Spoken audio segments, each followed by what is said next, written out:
Hello and welcome to the Life Changing Education Podcast, the podcast where we discuss how we can revolutionise education across the UK. Joining us for the third episode, I'm here with Paul Wood. Paul, pleasure to meet you. Good morning. How are you doing? You okay? Yeah, I'm good, thanks. Good. Yeah, so obviously I know you quite well now. You're part of Team LCE, joined in September. But just for the people listening who might not know who you are, could you just give a little introduction about yourself, a bit about your career and how you ended up with me on the podcast today? Yeah, as you say, my name's Paul Wood, and I'm a former professional rugby league player. That's what career I was part of for 17 years as a player. But just to take you back how I got to that point is grew up in Wigan and just started playing rugby as a young kid, and it's sort of like a bit of a religion in Wigan. Is rugby, and Wigan had a very strong side in the 80s and 90s, so pretty much everybody followed them, and every kid had a rugby ball in their hands when I was younger, so I started playing, and as this is an education podcast, I wouldn't say I was the most academic person, and I don't think it was through lack of intelligence. I just think it was through lack of engagement, really. School just was something that I had to do. Yeah. Didn't really engage with it, but I did engage with one of my teachers, a guy from Wigan called Derek Butchall, Mr. B we used to call him, and he was probably like a really strong role model for me from a young age. So just because he encouraged me, and he gave me a lot of self-belief in what I was doing, within 3 months of playing rugby, I was already representing my town. I was already getting picked for North West counties, and I was doing pretty well in the amateur game. Really played in a really top team in St Williams. We used to win everything most years. So in terms of being a young kid, I had a relatively good amateur career, and had some really good role models to guide me as well, within my rugby coaches and from my school teachers. When I was 16, I signed for Warrington Wolves, and then from there I played on Warrington's books for 17 seasons as a professional. So did a couple of years in academy.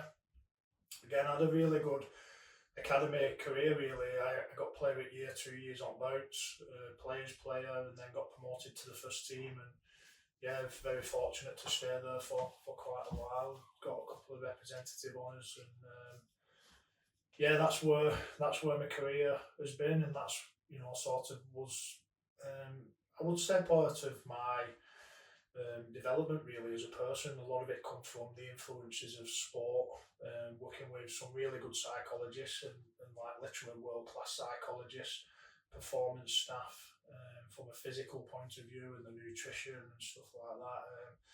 But then just things in sport that you've non-negotiables really. If you don't sort of accept feedback well and accept failures and learn from your experiences, you don't really last too long in you've sport. got to move on fast, and you can't dwell on. Yeah, well, you know that well through your footballing. As a youngster yourself, being involved at City, you would have had to accept feedback from your coaches and learn pretty fast how to change. And I think my development in rugby taught me so much. It gave me a really good foundation, because it's not an easy environment. It's tough, as you know. Sport's very cutthroat, and you've got to perform every single week. But I mean, I say I'm a former professional rugby league player. While I was playing, I did go back to education, which I never thought I'd do. And I've done so many a variety of things, really. When I was starting out in my career, I went back to night school. I did qualified as an electrician, then I qualified as a This whilst you were playing rugby? This is why I was playing rugby, yeah. So I always had one eye on my career outside of rugby. I just never knew what I wanted to do. That's really interesting, that, because later on in the podcast I was going to ask you what motivates you, so we'll go into that later, but you always had that eye set from the start. Yeah, well, I mean, one of the things that I love is I do have, I've done quite a number of sort of assessments to try and find out who I am as a person. One of my top strengths is I love learning, but I've got to be engaged in that learning. So I've always been to college, I've always educated myself. And as I said, I started out, plumbing, electrician, just for the sake of doing something really. I needed to. Mental stimulation almost. Yeah, it was, and it also relieved a bit of pressure thinking if I get injured tomorrow, I need something to fall back on. But I was never going to be a plumber or electrician because I can't even hang a picture. So I'm like the worst person at DIY with my hands and stuff. But I'm glad I did it because even though I've never used those qualifications, I learned things about that. I learned things about myself that I wasn't going to do that. That's not something that you've got to almost do it. And it's learning like how to do things you don't want to do almost as well. Like, because sometimes in life you might have to do a job that you don't want to do or something like that. So it's good to build up. I don't know, when I left uni and I worked in a few different jobs, it taught me a lot, even though I didn't like them jobs necessarily. It was like building up the resilience to do things you don't want to do just because you have to do them, and that teaches you a lot about yourself. You know what I mean? You know you can do it if you have to do it. Yeah, look, I think no matter what, for me, it's all about doing something. It's better than doing nothing. And if you do something you don't particularly like, you'll learn something about yourself. You'll learn that I'm not engaged in this task. Why am I not engaged in it? Well, maybe it's not, you're not communicating or part of a team as much as you'd like to be, or so then you gravitate to a job where you go, well, maybe I need something much more people facing, or where I'm communicating or working as a team together, or you'll learn something about what you're doing. So yeah, I did things and I learned more about myself around the qualifications that I was never going to use than I did with the ones that I did use. And I've my journey with education has been doing things and learning about myself. Again, doing courses, what I thought I didn't really enjoy that, but I've completed it. To then going on to uni and doing I did a personal training course. All doing this, I was saying to someone the other week is that I had to resit my maths and English when I was 30 because I couldn't do a personal training course. I didn't leave school with English. Yeah, I didn't leave school with those GCSEs, so I had to resit them in my 30s. And then in order to do that, I could do a personal training course, and then I built up a number of qualifications which enabled me to go to uni and do an undergrad degree and then do a master's degree. So that's why I say, I didn't do well at school. I don't think it wasn't because I wasn't academic enough. It was just that I wasn't engaged enough. So I think that's the key thing for me. What I've learned is that I need to do something that really, I'm really passionate about and I can engage with. Yeah, and that journey you've been on, it's an amazing journey hearing it now, and we'll go into it in the podcast, but for people to get to know you properly, I want to start at the start. And you mentioned before you grew up in Wigan. I've seen that you've said it was quite challenging growing up in Wigan at times. I just want to know, what effect did that have on your mindset when you were growing up in almost a challenging environment? Yeah, I suppose, like a lot of kids really, we didn't really have a lot. So you made use of what you had. And we were pretty old kids growing up, and misbehaved and stuff. So, but I just seen something in sport that I felt like could maybe change my life. So I clung on to it, and it was rugby for me that. So, obviously, as you said, there were some challenges in terms of like home life and stuff like that. But for me, my sort of escapism was through sport. So that's what helped you with your mindset and positive and resilience, was all through sport. I'd say I was the same growing up as well. Yeah. Like, without sport, I don't really know what I don't know what I'd be doing. Saturday, Sunday after school. So yeah, for me, it was a sense of escapism. It's something that I really enjoyed. I didn't enjoy school. I didn't really particularly enjoy being at home really. So rugby was a really good escapism for me, and it's so different from today. Like I've coached at community level for a number of years, and the kids don't play as much sport as they used to. Like I was literally playing 3 rugby league games a week, and then I was also training like 3 times a week. So there was one day of the week where I weren't doing anything, generally Monday. So I was out constantly all the time, and that's where I preferred to be. I preferred to be on a field, and I preferred to be, socialising with my friends with a rugby ball in our hands. So yeah, for me, rugby was just a really good. I just clung on to it and thought, you know what, because I recognised I was good at it, and as I said, my games teacher made me realise I was good at it, and the fact that I was representing the town after 3 months of playing it, and I was getting a lot of praise, and I love the praise as well because I'd never got it before. Yeah, you would. So if I was getting praise off people, then that was an extra motivation because I didn't really get it in any other areas of my life. So Yeah. I just loved it when I was a kid. It was just so beneficial to me, and I was lucky that I found that passion. Yeah, early on. And then before, you also mentioned as well in school you were probably labelled as someone who didn't try hard enough, and I'd say I was probably fell into that category as well when I was in school. And I think a lot of young people listening, well, maybe not listening to this podcast, but a lot of young people in schools now will have that same label on them. And what effect did that have, being labelled as that going through school? Did you start to think like, oh, maybe I am rubbish at this, rubbish at that? And then what did you do to break that stigma for yourself and go on and have such a good career? Well, yeah, I would say, I'm saying it typical parents' evening or school report, but I'm saying typical because it was very typical of me and the group of people who I used to hang around with as kids. None of us really enjoyed school that much. And my typical school report would be, Paul doesn't try hard enough, he doesn't participate in lessons, he's just here type of thing, he doesn't contribute to anything. And that's because I was just daydreaming all the time about what I'd love to do. And, as I got older, it started to be daydreaming about rugby and stuff. So, but people, people would try and motivate me, but motivate me in the wrong way, So, I would have comments thrown at me like, oh, you'll never amount to nothing if you don't get some qualifications, if you don't get your exams, or do you want to be known as a thick, and stuff like that. So and you start to believe it then. Of course you do. You start to get conditioned. As a young person. 100%, I believe so. That's what happened to me anyway. So when I left school, I had this belief that I just wasn't an academic person. So I was like, well, that's why I went to do plumbing and electrics, because I thought, that's me. I'm never going to be able to sit behind a desk. I'm never going to be sat in front of a computer, which is ironic because that's part of my job now and I enjoy it. So I went to think about what can I do with my hands, where I'm going to get in the building trade and stuff, but it just wasn't for me. But what it did enable me, and this is what I was saying at the beginning, is it enabled me to pass 2 courses which at the time were really difficult, and go, I'm not as daft as people think I am.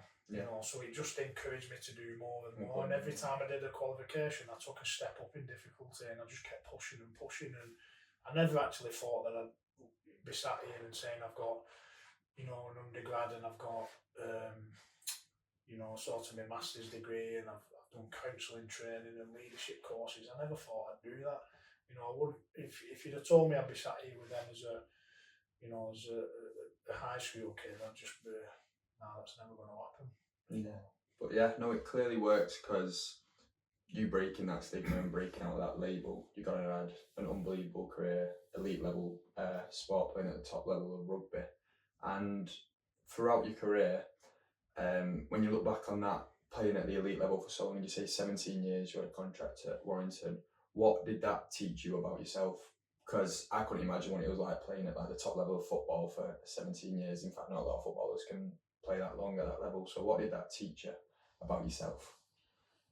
Probably that I was a bit daft to do it for 17 years. Putting your body through all that for so long. Yeah.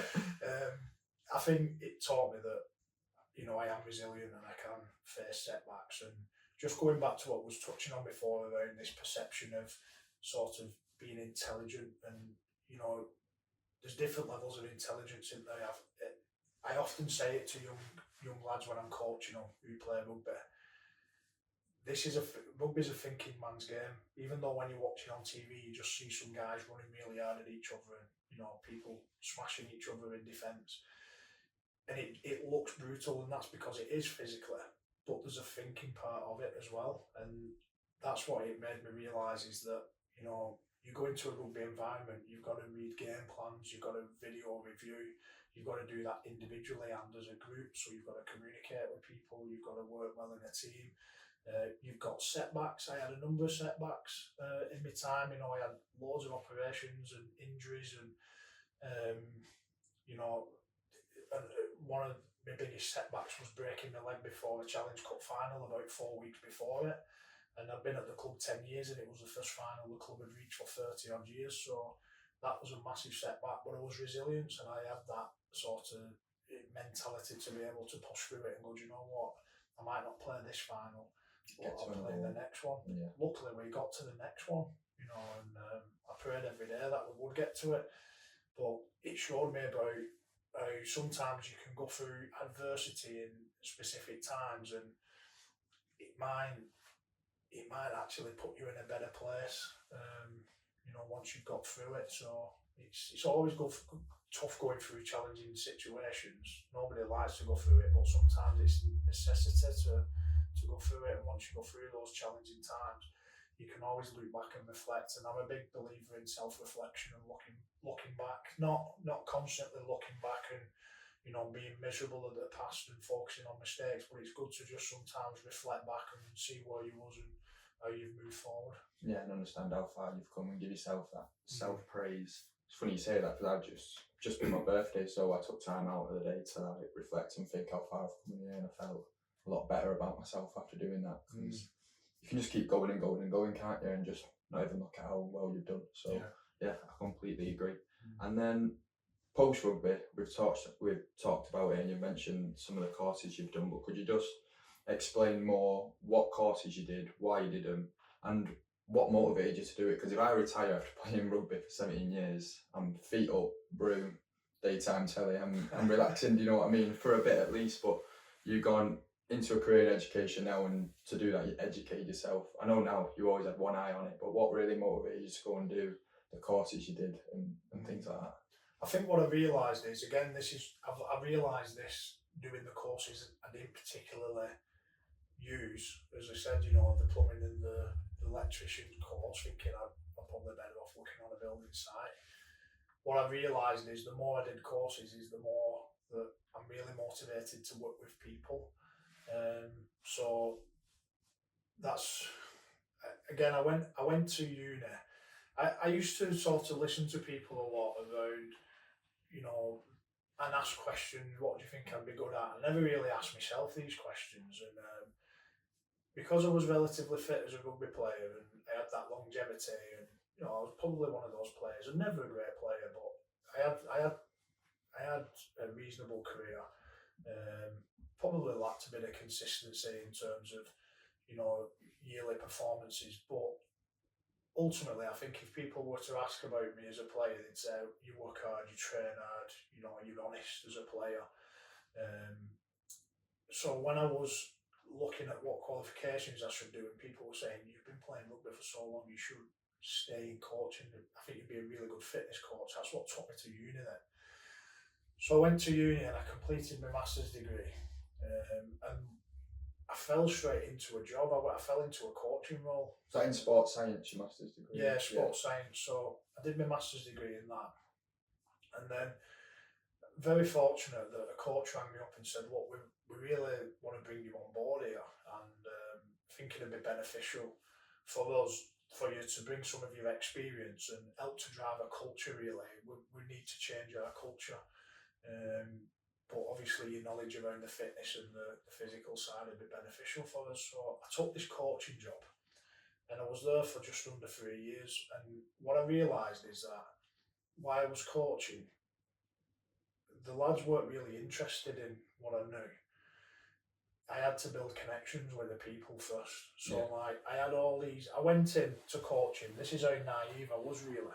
I went in, and before I started, I had all these training plans and all these great ideas.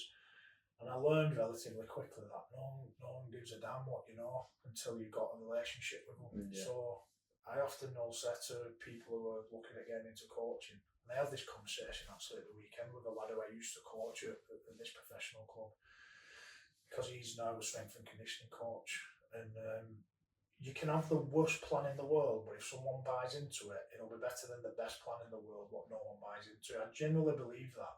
And that's something what got taught to me.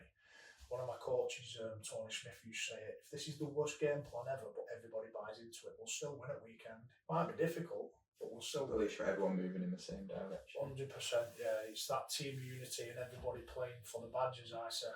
I use that in some of my talks sometimes about playing for the badge, but you've got to have relationships with people. So what I realised is I was very, I wanted results pretty quick. I wanted lads to get fitter. I wanted to show the coaches that were in the same team as me that I could make a massive impact. So I was quite direct with, you need to do this, you need to do that, and sometimes there was some resistance. Some lads just got on with it, but there was some resistance, and I realised probably I weren't building that rapport, I weren't building relationships, so I got some mentorship and by a guy called Craig White, and basically, I used to go and visit him once a month, and he'll say, this is all my training documents and all my training plans and every session I've ever done in my career. Now, this guy was an elite level coach, he worked for the British Lions, he worked in Rugby Union, he'd won every trophy going. Literally just give me this hard drive and went, that's all my material. He went, but you pretty much know all that anyway. What I'm going to teach you to do is build relationships, and I'm going to teach you how to present, and I'm going to teach you how to speak in front of groups, because that is more important than what's in that hard drive. So it was quite apparent that was a massive learning curve for me, that experience. And I worked with Whitey for about 12 months, and that was just like probably the catalyst to go in. I've had this wrong. I started to realise it's not necessarily about learning more information, it was about building connections with people. Well, that's when you hear about what Alex Ferguson and Jose Mourinho, the first thing all the players say is great man manager, great man manager. And I guess it's the same thing, above all the tactics and anything, it's building the relationship and making the players want to do what they want them to do, do you know what I mean? Because they like the person, and that's where it comes from. No, well, we use that word, don't we? It's emotional intelligence when we talk about man management. You can look at Brian Clough. I've had some conversations with Stuart Pearce, actually. He's a Warrington fan. I've been in his company a few times now, and I speak to him about. I always ask him Brian Clough stories, and it's interesting listening to him. And the funny stories, but you hear people who've been coached by Brian Clough, they'll say, "Oh, he's a great man manager." And for me, when they said that, it's about, well, it's the emotional intelligence. He understood the environment, he understood the players, he understood himself, he stayed true to his values. So, when I'm listening to these stories, it's like I'm ticking boxes to sort of, mark off what's around this emotional intelligence. And that's what we're saying about coaches, is the super emotional intelligence in the environment that they're in. That's, people say that they're a good man manager, but ultimately they understand themselves truly, and then they can make an impact on the people around them as well. Yeah, so it's all the emotional intelligence. And then from the sports and the coaching, you also got a counselling degree, like you said, and you've done some work with the NHS as well. Could you elaborate a bit on that? And yeah, well, I did my counselling skills training because, again, I felt like that was going to be a big thing for me in terms of, I've got, I've been taught some knowledge and information through education, but I wanted to get this deeper sense of connection. And then I started learning about things around, people have got, sort of unresolved issues that they carry around with them as adults and stuff, and it was more beneficial for my development than it was for the benefit of other people. But made me realise that everyone's been through stuff, and everyone's got their own values, and we're all motivated by our own value system. And sometimes we look at people's behaviours and we can make judgments on those behaviours, but we never really get to the core of why those behaviours are happening. So, like, what are the core values that are driving those behaviours? Because it's really difficult to do this. I'm not saying I'm a guru or anything, but because it is difficult to do, and I struggle with it, but always trying to see the best in people. So when you see a behaviour and you think that's pretty disruptive, but trying to understand that they're doing it for a reason, and in their head it might be the right reason, and it might be because they're trying to get a specific result, and it's being driven by what they believe to be, one of those values, something that's really important to them. And it's a difficult skill to do that. But ultimately, I've done some work and I've done some research on this, is, that we don't possess these bad behaviours. It's sometimes just like we have these strengths and sometimes we overplay them. So like for me, like I am very quick to act. I like to get things done. I'm very much driven by results, but I like taking the people with me. But I'm very results driven, so I'm motivated by that. But what I'm also aware of, and what I've learned over the years now, is that I'm that quick to act. I can come across as quite rash and like I don't really care about what's happening, because I dive in too quick. I don't do the research. I'll not plan anything. I'm just like, let's get it done, and then once we get it done, if we make mistakes, let's have a growth mindset of like, we'll learn a lesson from it. Where if I'm working with people who really like putting processes and strategies and plans in place and going, well, let's figure it out before we start. Let's take a week away and put some ideas down. I've really struggled to work with them people in the past. So I'll see those people as putting stumbling blocks in way of my progression, because they're being too slow and they're not fast enough. But they also might be saying, Paul's too rash, he's too aggressive with his demeanour, he's obsessed with getting results. So it's not that either of us are wrong. We've just got different motivations, and we're just working different ways. So understanding like where our behaviours come from, I think, is a key thing for me. And like we all have a value system, and we all value different things. So it's really important that we try and just that's why I like the counselling side of it, because it wasn't surface level stuff. It's like getting deep down. Get to the roots. Yeah, it's getting really deep. It's a deep dive into trying to understand what is motivating people. And some of that's genetics, it's experiences, it's our upbringing, it's our caregivers. There's different variables to why we are who we are as people. It's so interesting, and since getting to know you, you've opened my mind up so much about it, and I've learned since September how passionate you are about behaviour change and making people grow and getting the best out of people. Not that you are some guru or anything, but I just like to get inside your head and think, what do you think holds the most people back from reaching their full potential and having a really strong mindset? I think sometimes I know that for me personally, I mean, I've done a lot of mentorship. I've done a lot of one-to-one mentorship, and when people want to change, first and foremost, they have to admit that they're doing something wrong. Yeah. That's because if the particular behaviour is holding them back, we're asking them to stop doing that behaviour, or not necessarily stop using that behaviour. It might be that they're just probably overplaying that behaviour. It might just be, again, if I'm really quick to act, that can be a great quality. If you ask me to do a project, I'm going to get it done. If there's a deadline of 3 days, it's like, well, it might be beneficial, give it to Paul. We know he loves just getting on with things. But if I keep using that behaviour and I'm doing it in everything that I do, and I don't take the context and the people who I'm working with into play, then that behaviour's got to change. So it's not necessarily a bad skill. I've just got to adapt how much I use it and in what strength. So for me, I think when you're asking people to change or they want to change, I think the first and foremost, you've got to develop that self-awareness to understand that they're using things that might potentially holding them back. So even maybe in some instances it makes them progress more, but in other instances it can hold them back. So it's that self-awareness of realising, even though it's not always a bad trait, sometimes it's a bad trait. Yeah, I don't believe in bad traits. I just believe that sometimes we overplay those traits. Yeah. Like, I'm a caring person. I love supporting people, and I love seeing people progress and get over barriers and stuff. But because I'm a caring person, I know that there's been times where people have seen me as a pushover and they've tried to take advantage. Yeah. So it's not a bad trait to be caring, but I can also be seen as a pushover. So I've got to get that balance right between, putting my arm around people and sort of then thinking they can take advantage of me as well. So again, I'm quite flexible. I like being flexible. So if something comes up in a project, I'm quite flexible and I'm willing to bend and change.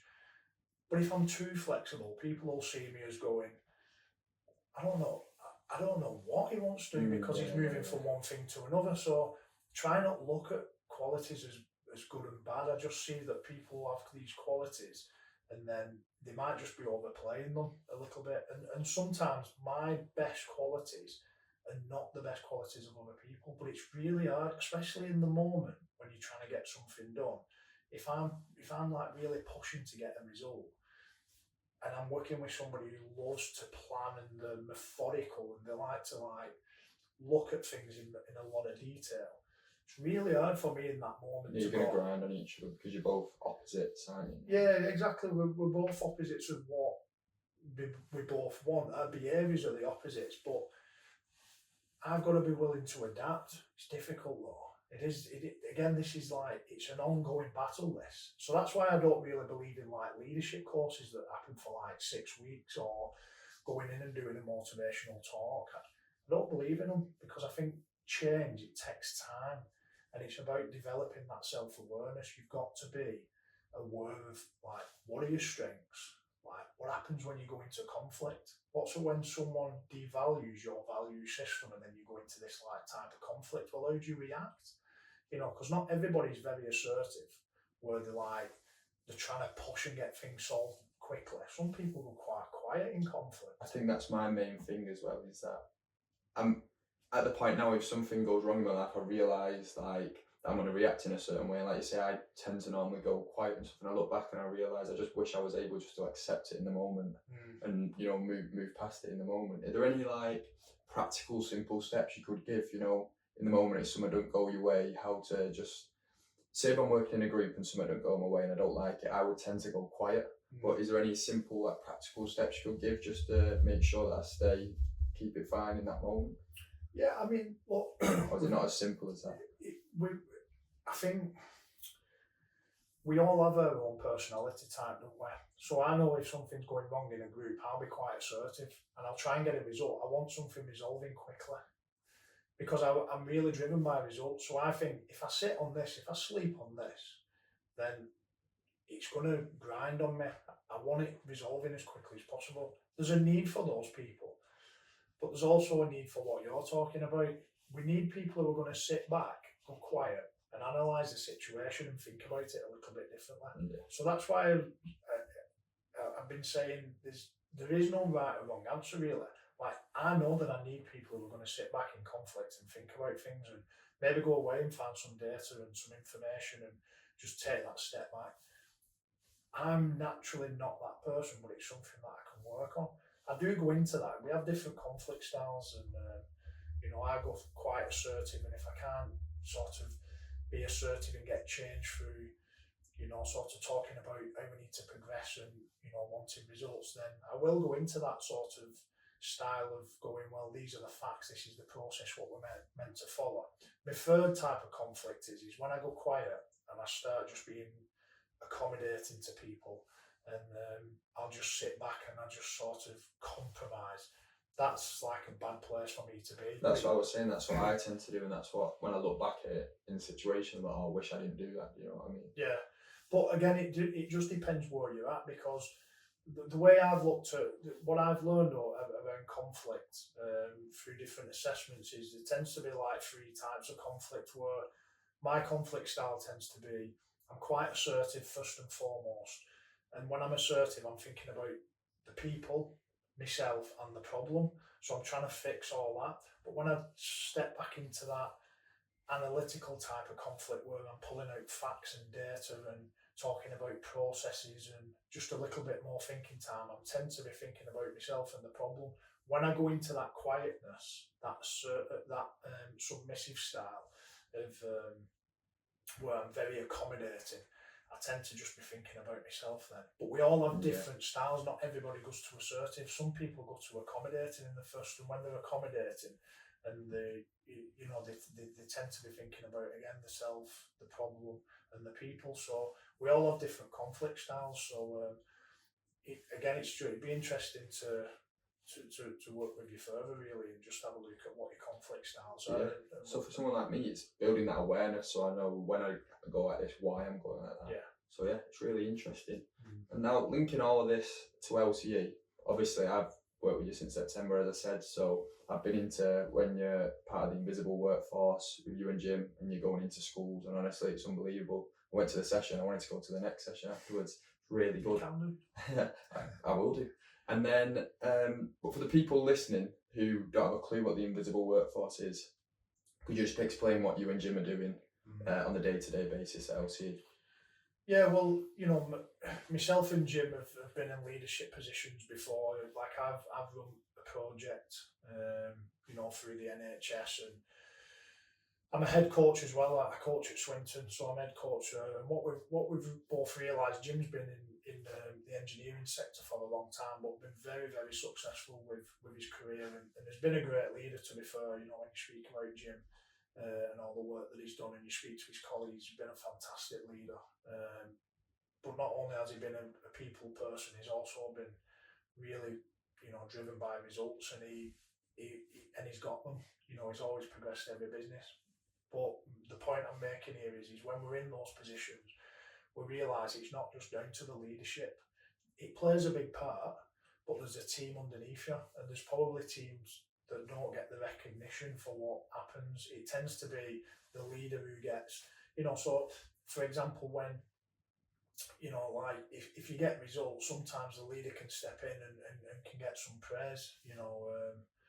I know that even in rugby, of course the lads get some praise from the fans and stuff on the Sunday, but a lot of the praise then during the week, then it can come back to your head coach. People talk about, he's a brilliant coach, look how he's got them performing, but ultimately my team is made up of a strength and conditioning coach, assistant coach, a couple of physios, there's a sports rehabber, there's a kit man, there's directors, so there's this like invisible workforce underneath myself. And Jim, in his occupation, had this invisible workforce underneath. So what we try to do within schools now is we go in and we work with the senior leadership teams, and we try to connect the heads to the senior leadership teams, and then the senior leadership teams to the middle leadership team. And we do it to try and create results, and then that's the middle leadership team, then the teachers then can build connections with the students. So it should come from top to bottom. But this invisible workforce is about understanding it's not just about the heads in the school, it's not just about the managing director in businesses. There's a whole team underneath them. What goes along, and it is invisible. People probably don't get the credit for it. Jim talks about the cleaner being the most important person in the business, because they're just as important as everybody else. So we try to go in and get people to work together as a team, not in silo, in little pockets, because again, this is what I learned in sport, is that sport's very cutthroat, and you have to work as a team. If you don't work in the team, you get sacked, and you can be weeks away from getting sacked. Your performance drops that much, and you have such a negative impact on your team. Managers will just get rid of you. But in what I call the real world, that doesn't happen. So you get a lot of people working in little pockets of groups, and they're not fully connected. There's no relationship. They can resolve conflict, but they can't. People can resolve conflict and issues, but it doesn't mean that they're a team. I like to go a bit deeper and talk about connection and a sense of belonging. And if you can bring those together, then you've a good chance of getting performance. If you're just constantly focusing on strategies and project management and that type of thing, then I don't think that you get people performing how you need to. Because I've done that. I have done it, and I didn't get people performing to where I needed them to be. So for me, that's why I went into the counselling and the leadership stuff, and doing the athlete wellbeing management, because I understand that it was all about building connection. Regardless of what industry you're in, if you look at the basic psychology in human evolution, it's about building relationships. That doesn't matter what occupation you're in, it's all the same. We're talking about people. We're not talking about teachers react this way, engineers react this way, sports people react this way. They might have different sort of qualities and behaviours that are different, but ultimately we're talking about human beings, and we try and connect them. And if you get that, then you can achieve so many great things from And that. in your opinion, is that how you build a stronger culture throughout schools? Is through having that human connection between leaderships and everyone who works there? Yeah, well, I often say in my talks, when I'm talking to groups, I'm talking to senior leadership teams. In sport, we talk about they play for the badge. So you mentioned Alex Ferguson earlier. Alex Ferguson, people used to say that players played for the badge. Well, why did they play for the badge? You don't just pay someone an extortionate amount of money and they put a shirt on and they automatically play for the badge, because there's more to it than that. It's about connection and belonging. So I talk about going in schools and saying, are your pupils playing for the badge? Are your staff members playing for the badge? That school badge that's on you, like, can you get them to run through a brick wall for you because you're connected and they feel like they belong? They want to be here. The moment people don't feel like they belong to something, it doesn't mean anything to them. So you've got to build relationships, but that all comes back down to that self-awareness. You've got to understand who you are as a person. And we're not asking people to change as people. We might just be asking people to adapt some of the behaviours and just use some of the qualities that they may not naturally go to, because there's no right or wrong way to be a leader, but you've just got to understand how you behave around different people. People are motivated by different things. People have different behaviours. Sometimes as a leader, I might have to access qualities that are like really hard for me to access. So I know that as a rugby coach, I'm so quick to act. I want to get stuff done. But one of my things that I really struggle with is patience. But I know as a rugby coach that if I'm giving the lads a new game plan or a new skill to develop, I have to show some patience. I can't just expect them to get it straight away. So it's about adapting behaviours to build connection with players or with your staff members, whoever that is. And understanding how to do that. And it's almost like, so the school leaders, they need to understand how to adapt, how to understand their emotions and build this mindset that directly affects the senior leaders, that directly affects the middle, and the pupils then have a direct effect off from that. So it makes complete sense. And it's something, I'd say it's very unique to what people in schools and senior leadership teams are actually having access to at the minute, if they've not got the invisible workforce coming in.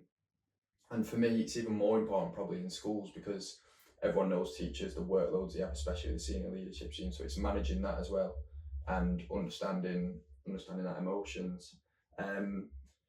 And as an external provider going into these schools, are you finding any issues with that? Are people being reluctant to, say how they're feeling?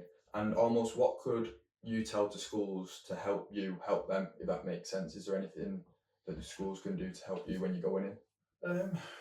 I mean, the schools that we're working with have been really supportive. I suppose one of the barriers that was a bit apprehensive about was, what do you know about education? Because you've never worked in a school. I've done some projects in schools before, but I've never been a teacher.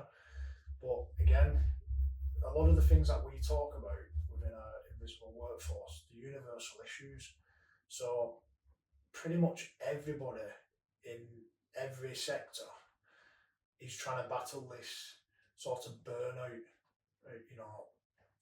epidemic that we're going through, where people are constantly not switching off. Some do it really well, but there's a lot of people that don't. And we live in such a fast-paced world now, and we live in a world where we've got access to our emails constantly. People do switch off. WhatsApp groups, it's just constant. It can be relentless. And if you haven't got, this mechanism of putting boundaries in place to switch off, it can be really difficult for people. So people are not switching off. People are struggling with working in a team and building relationships.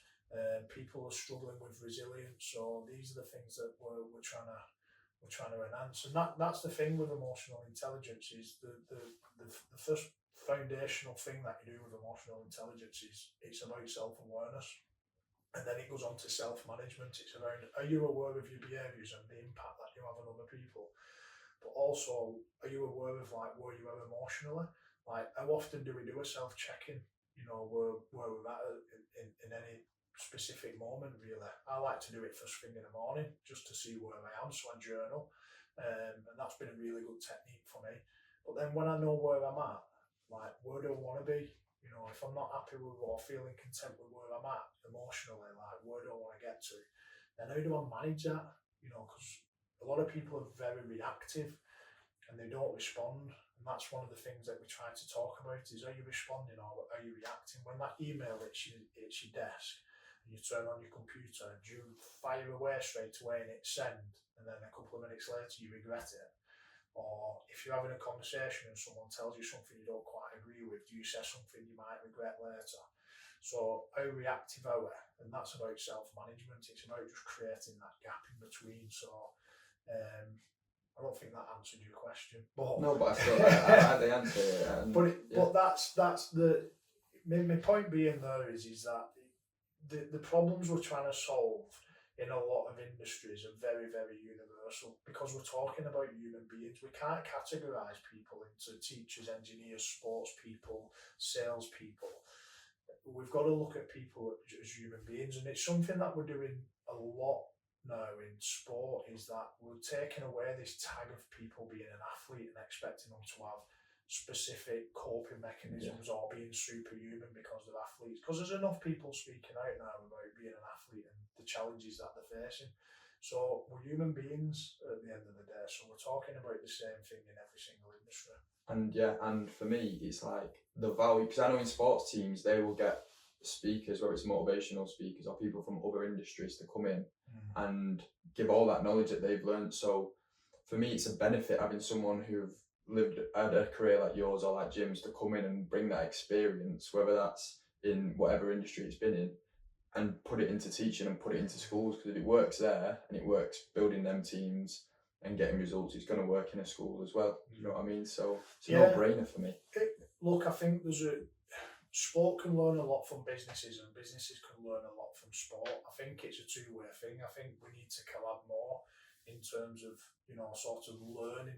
I'm like I said, I love learning. So when I go into schools, I am learning, and I constantly say to the heads, if there's anything you think I'm missing here or you think I need to learn something about it, then I'm all ears. I love learning. I want to learn about the industry and the obstacles, but what I do see is a lot of the obstacles that people are facing and people are speaking about, they're in their own control.